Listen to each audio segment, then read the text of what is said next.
And we begin this Thanksgiving week as major conflicts continue to rage in Ukraine and the Middle East. Conflicts President-elect Trump, more likely than not, will inherit in just 56 days. In Ukraine, nuclear fears are growing after Russian President Vladimir Putin confirmed using a nuclear-capable hypersonic missile on Ukraine, warning the West that U.S. air defenses would be powerless against the weapon. And now NATO leaders are on high alert, set to hold emergency talks with Ukraine tomorrow. In the Middle East, Israel continues carrying out airstrikes in the north, even as it reportedly says it's close to a ceasefire agreement with Hezbollah. But that may not be the case with Hamas, as many fear the hostages, who've been held more than a year at this point, are still far from coming home. President Trump has vowed that he will get the hostages home and end the war in Ukraine, with his incoming press secretary saying he will serve as the country's negotiator-in-chief. So let's bring in NewsNation's Robert Sherman, who is live outside the president-elect's home in Palm Beach, Florida there. With more on this promise, Robert, what can we expect from Trump's approach to the Middle East? Yeah, I mean, this is something that he's talked about rather extensively here, Nichole. This is that he has made this a cornerstone of his campaign promises to bring the temperature down around the globe and end the fighting that is taking place currently in both Europe and the Middle East, and particularly on the subject of the Middle East that has drawn so much attention over the last year. There have been multiple phone calls taking place between Prime Minister Benjamin Netanyahu and President Trump.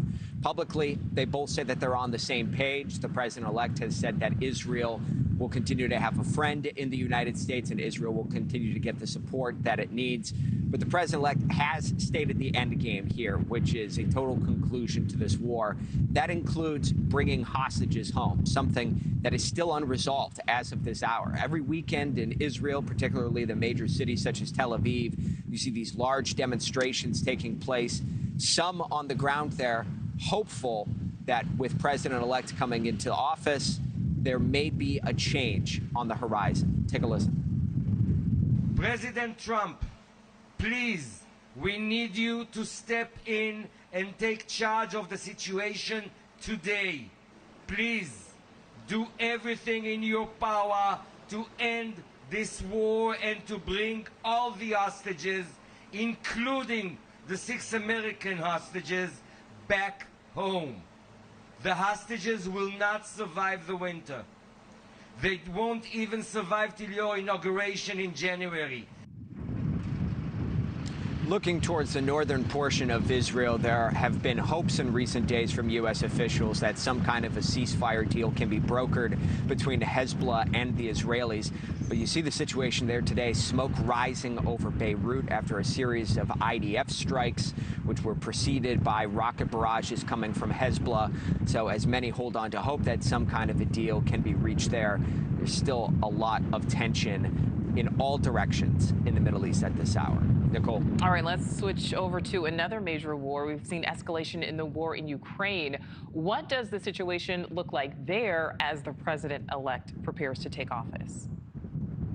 Well, I mean, without question, there's been an uptick in tension there, and you've just heard that, especially coming from a lot of world leaders in Europe about what they're watching taking place in the European theater, the green light being given to the Ukrainians in order to use American-made weapons on Russian targets, and the Russians now using advanced weaponry.